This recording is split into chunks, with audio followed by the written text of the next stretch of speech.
Some interesting commentary from one quarterback in the NFL, because he's talking to you. He's talking to yo ass. Yo ass. Find out if you were one of those people he's talking to coming up here in about 15 minutes from now.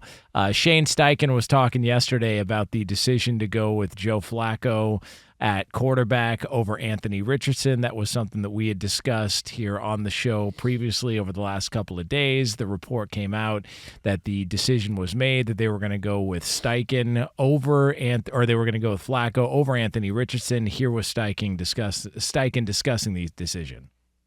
Joe will be our quarterback going forward. Tough decision, but one I felt was in the best interest of our football team. Feel that Joe gives us the best chance to win right now. With that being said, not giving up on Anthony by any means, really not. He's a young player with a ton of talent, and he'll use this time to continue to develop and grow as a professional. So I feel like I heard this before. Yeah. Dang. Was that Xerxes talking about Zach, or was that dang, I don't know. I feel like I heard this from, did this come out of New York? Was this the Jets? Is that the wrong sound? Okay, my bad. My sarcasm. Joe Flacco's got a resume, man. I tell you what. Yeah. Some bodies. This can't be good for Anthony Richards. It just can't be. I don't know that it's all the way bad.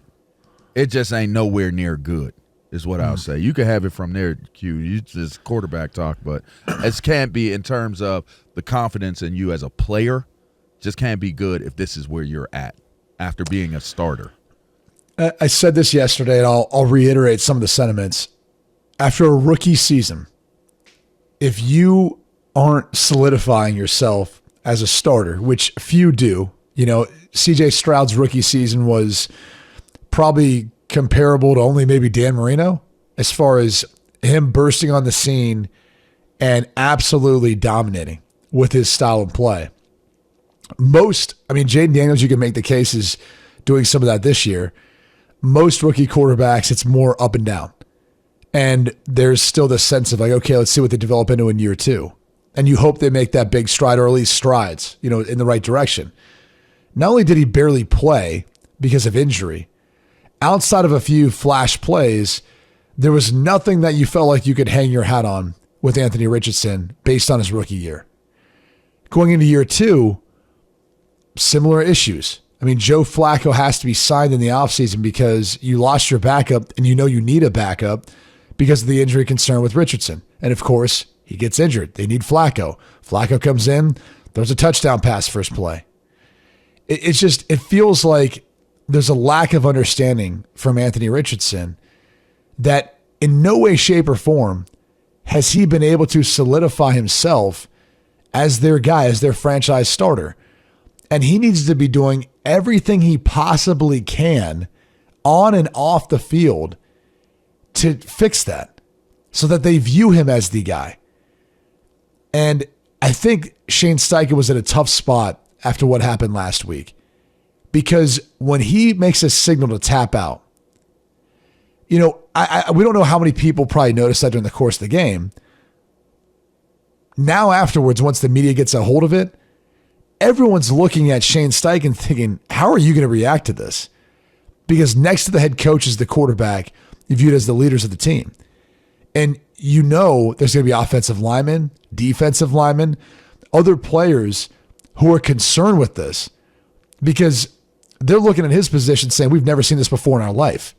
I literally can never think of a time, Pee-wee football, high school football, college, NFL, where a quarterback had tapped and taken himself out. I've never seen it. I'm sure, LaVar, Jonas, it's probably similar in your lifespan, like where you've never seen a quarterback take themselves out. It's so rare and so odd. I think it caused for a lot of concern with guys who are older veteran players who are leaders who watch that and go, that's not right. Something's off here. Like, you need to fix this because there's a lack of understanding of the importance of him being out there every single play.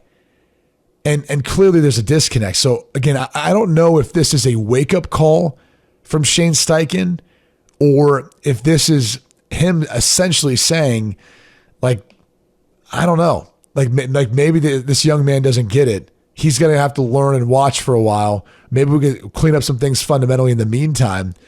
but we don't feel like he gives us the best chance to win if he can't stay healthy in the first place, but when he is healthy, is simply tapping himself out because he's tired or fatigued. And that's not the message I want to have for my quarterback out there for the rest of our team.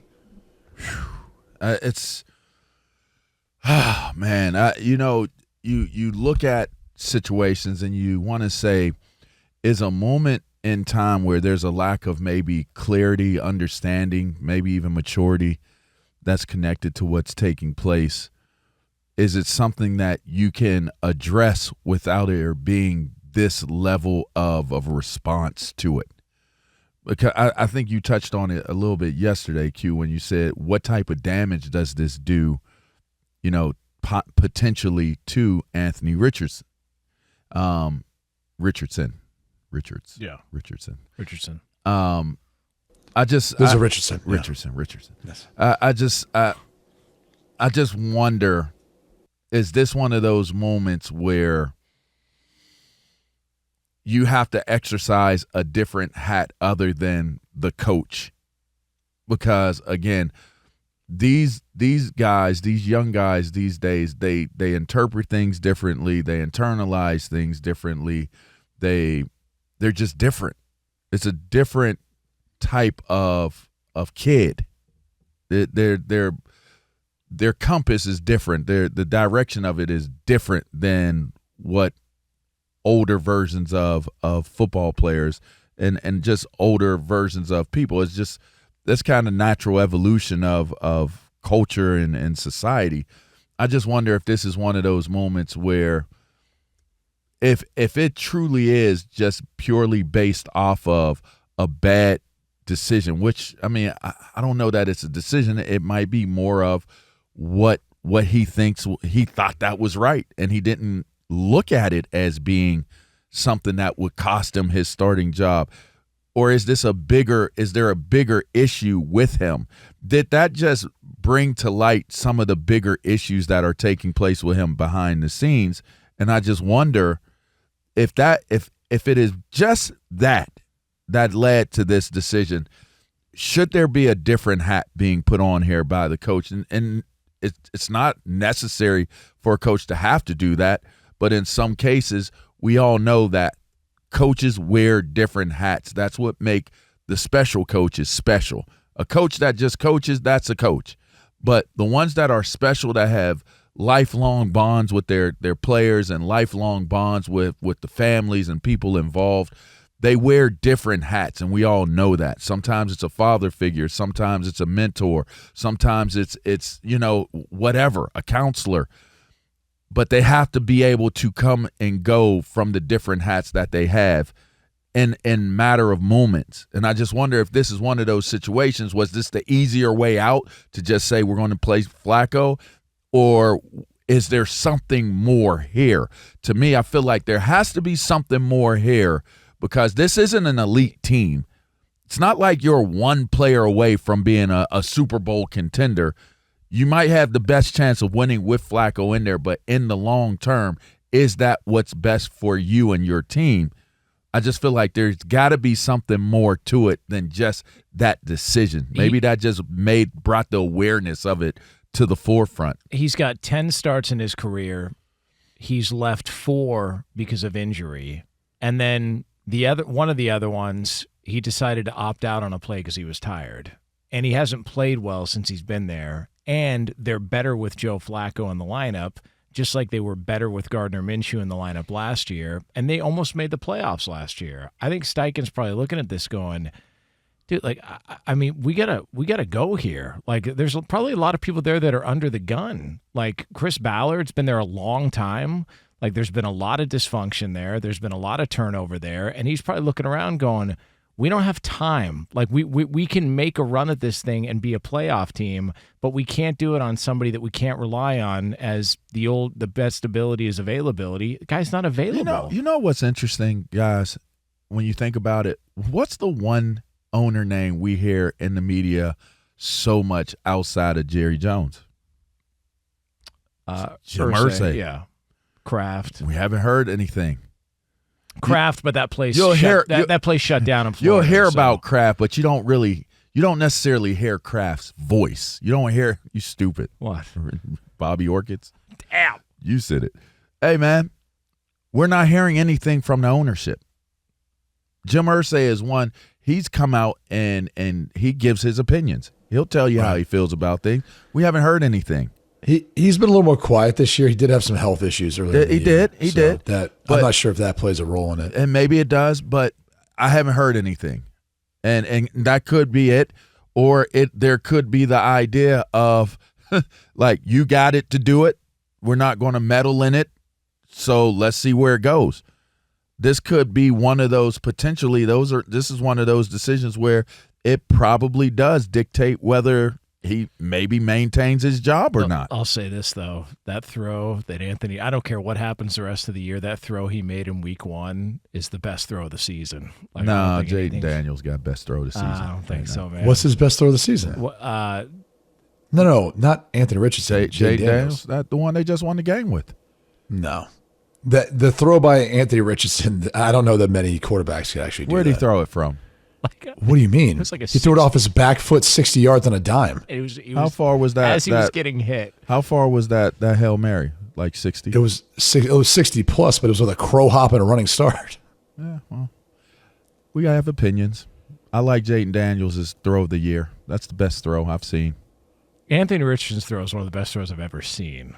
Yeah, like in NFL history. I've never seen anything like it. And that's probably what is so frustrating to them. I'm going with Jaden Daniels. That's probably what's so frustrating to them is they look at that and they go, it's there. Like, he can do this when he's there. It's just not consistently enough. And that's the truth of the NFL. I'm about to say, you can say that about a lot of players. This goes for every position. Yeah. It's not where your ceiling is, because everyone's got that, like, high end or the ability to play in the NFL. Like, if they didn't have the ability to play in the NFL, would not be there. They wouldn't be there. They would not right? be there. Yeah. It's your floor. How high is your floor? And can you get your floor close enough to that ceiling, or can you get that floor high enough on a consistent basis that even when you're not playing at your best, you're playing at a level that's high enough to be able to maintain your status in the NFL? It sounds weird to look at it that way, but that's the truth. Like, that's really what the NFL is about, because it's about consistency. It's a major indictment on him to get benched like this. To the point that you're making, it's a major indictment on Richardson, man. It really is. It really is, because if his floor was not good enough for him to maintain the confidence of the coach and the coaching staff, that's an indictment on him. However you want to toss it, that's an indictment on him. I think the tough part about this is he's 10 games into his career and starts. Just 10. And you're at basically the halfway point of season 2. And they're making this decision. It's not a physical thing. He's healthy. He's able to play. I don't even know if it's necessarily because of the way he's played. It's more of maybe, again, the statement in what he did last week, where it's like he doesn't get it. And that's tough. That's probably tough for everyone to witness and watch. You can't have a quarterback being a can't get right. Can't do it. Can't win with him. If it's one position you cannot have a can't get right, it's the quarterback's position. And it sounds like, man, that's one instance. I'm telling you, it sounds like it's like that was the end of it. Like that totally confirmed it all. Like, that's the last straw of it. We've been dealing with this. Like, we're going to go with the consummate professional. That's what it sounds like to me.